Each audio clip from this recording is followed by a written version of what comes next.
Have you ever walked into a room and immediately felt the tension? Nobody said anything, nobody looked upset, nothing obvious happened, yet somehow you can feel it. Or maybe someone sent you a text message with a period at the end or an exclamation mark, and suddenly your mind starts creating stories. Are they upset? Did I do something wrong? Why do I feel weird about this? Or maybe someone gave you constructive feedback, and while everyone else seemed able to brush it off, you carried it for 3 days replaying the conversation, analyzing every single word in your head, feeling every emotion again, wondering why you couldn't just let it go. And eventually you came to a conclusion. Maybe I'm too sensitive. Maybe I care too much. Maybe I feel too deeply. What if that was not actually true? What if the issue isn't that you feel too much, but that your nervous system has become extraordinary skilled at detecting emotional information? Because those are not the same thing. And if you don't understand the difference, you'll spend years trying to become less sensitive when what you actually need is to become more regulated. Today, I want to talk about why you feel everything so deeply, the neuroscience behind it. Of course, as you know, I'm a bit of a neuroscience geek, and the nervous system patterns that amplify this. And most importantly, how to stop being emotionally exhausted by everyone and everything around you, because this conversation could completely change how you understand yourself. Here's my opinion. Today, the world doesn't have a sensitivity problem. It has a regulation problem. I believe many women have been taught to suppress their sensitivity instead of learning how to actually manage it. And those are very different things. Sensitivity is not a weakness. Sensitivity is information. Sensitivity is awareness and perception, and it allows you to read people, sense danger, notice these subtle shifts, build deep relationships, lead with empathy, create meaningful connections. Those are strengths. Wouldn't you agree? The problem begins when your nervous system can't distinguish between information and threat. Because then every emotion feels urgent, every criticism feels dangerous, every conflict feels personal, every disappointment feels devastating, and eventually you become emotionally exhausted. Not because you're weak, because your internal alarm system is never getting a break. Let's talk neuroscience for a bit here. Your brain is constantly scanning your environment. Every second without your conscious awareness, neuroscientists call this neuroception. Your nervous system is continuously asking, am I safe? Am I connected? Am I accepted? Am I at risk? And here's what's fascinating. Most of this process happens below conscious awareness, before your logical mind has time to even evaluate a situation. Your nervous system has already formed an opinion. Think about that for a second.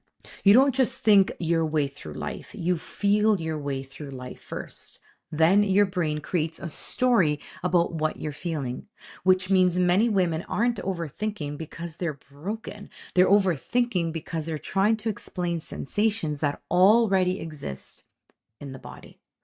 Imagine a smoke detector. A healthy smoke detector alerts when there's an actual danger. A dysregulated smoke detector goes off every time someone makes toast or maybe burns toast.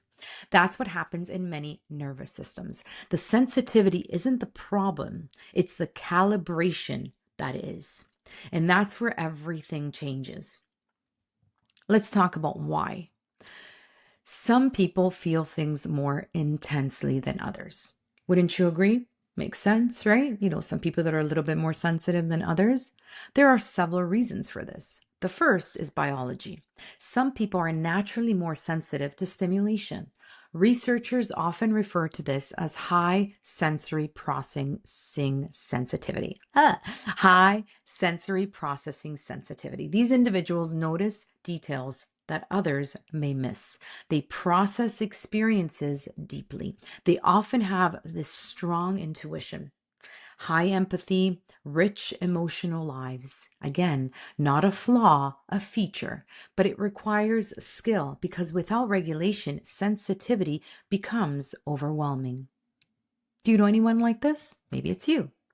The second reason is life experience. Your nervous system learns from repetitions. And I've spoken about this in other videos. It learns from the patterns. If you grew up in an environment where you had to constantly monitor people's moods, you became highly observant if you learned that conflict wasn't safe. You became highly observant if you learned that rejection carried emotional consequences. You became highly observant, the nervous system adapts. And adaptation is intelligent, but adaptation isn't always necessary forever. That adaptation might have helped you in the past, but maybe in a different season of your life, in a different stage of your life, that adaptation is no longer something that you need, something that supports your growth. So here's where many women get stuck. They assume their emotional reactions are evidence as true. They're not. They're evidence of activation. This is one of the most important distinctions you'll ever learn. Just because you feel something doesn't automatically mean it's accurate. It means it's real, and there's a difference. Your emotions deserve attention, but not every emotion deserves authority. Let's raise the stakes here for a moment, because if you don't learn this distinction, my beautiful ladies, your emotions can begin running your life. A delayed text becomes rejection. Constructive feedback becomes failure. Someone else's bad mood becomes your responsibility. A difficult conversation becomes evidence that the relationship is falling apart. And over time, your world becomes smaller. You avoid risks. You avoid visibility. You avoid leadership. You avoid difficult conversations. You avoid opportunities. Again, does this sound familiar to you?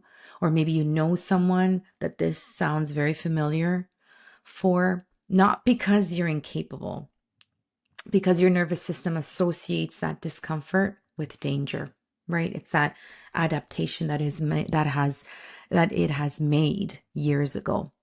And this is something I see often with high performing women. They're incredibly capable, incredibly intelligent, talented, yet they spend enormous amounts of energy managing emotional discomfort.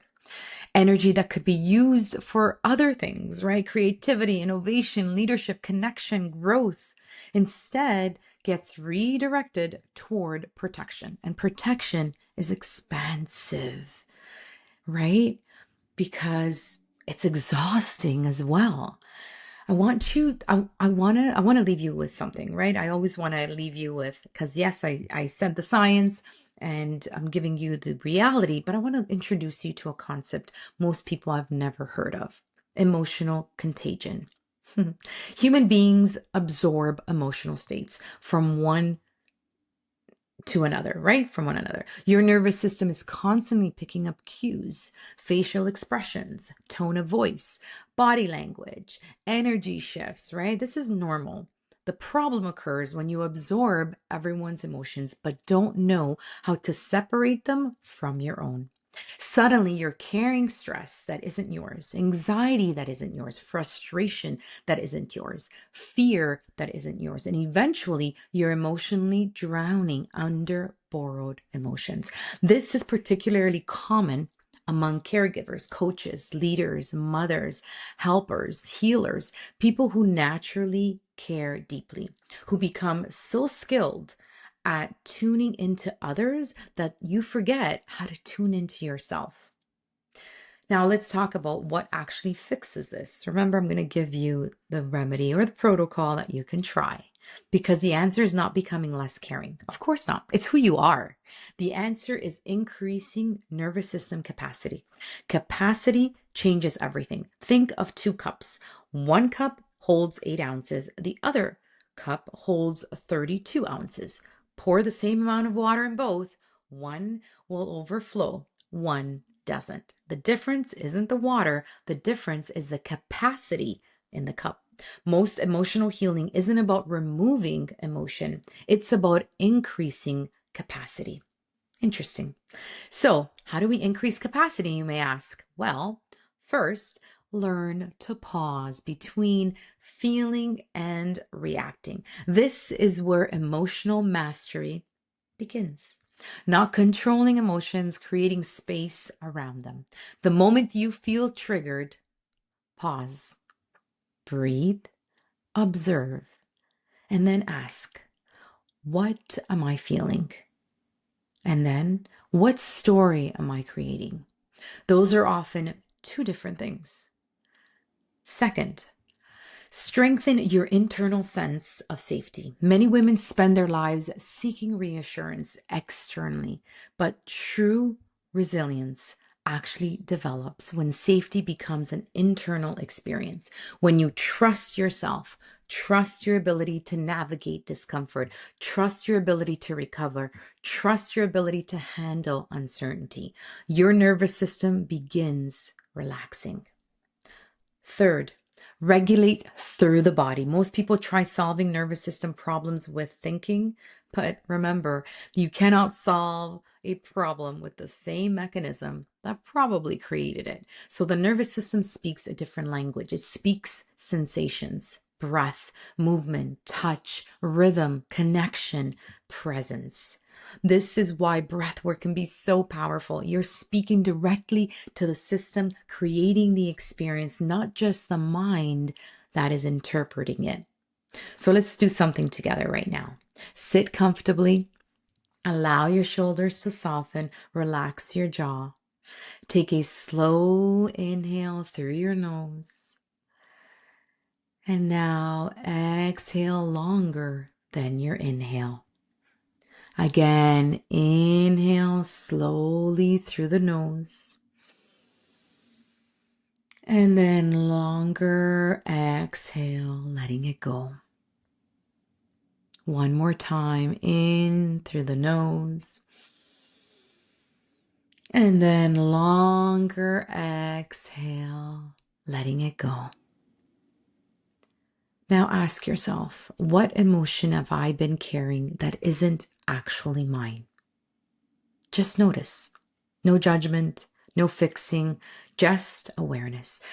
Because awareness is often the first step, probably not often, it is the first step toward freedom. So here's your challenge for this week. Every time you feel emotionally activated, instead of asking, why am I so sensitive? Ask, what is my nervous system trying to protect me from? That single question creates curiosity, and curiosity interrupts shame. Because the truth is, you don't need to feel everything deeply because you're broken. You don't feel everything deeply because you're weak. You don't feel everything deeply because you're too emotional. Many times you feel everything deeply because your nervous system became exceptionally skilled at noticing. The goal is not to stop noticing, right? The goal is to stop caring everything you notice. That's emotional mastery. That's nervous system resilience. That's leadership. And when you learn that skill, your sensitivity stops being a burden. It becomes one of your greatest strengths. If this is something that has really been something that you've been really holding on to, remember that you don't need to carry.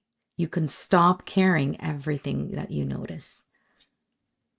If this resonated with you, or maybe perhaps you know a woman that can really learn something from this video, please share it so that many more of us can actually live a life that we have that we're meant to live. Because it does. These are beautiful strengths that we have that we often ignore. So let me know in the comments. Have you ever been told that you're too sensitive? And what changed when you started understanding that it's your nervous system, that it's actually a pattern that you picked up? And if you know someone, again, who carries so much weight of every room they walk into, share this video with them. It may help them understand themselves and in a new, completely different way. And maybe they can also live a more incredible life that they deserve to live.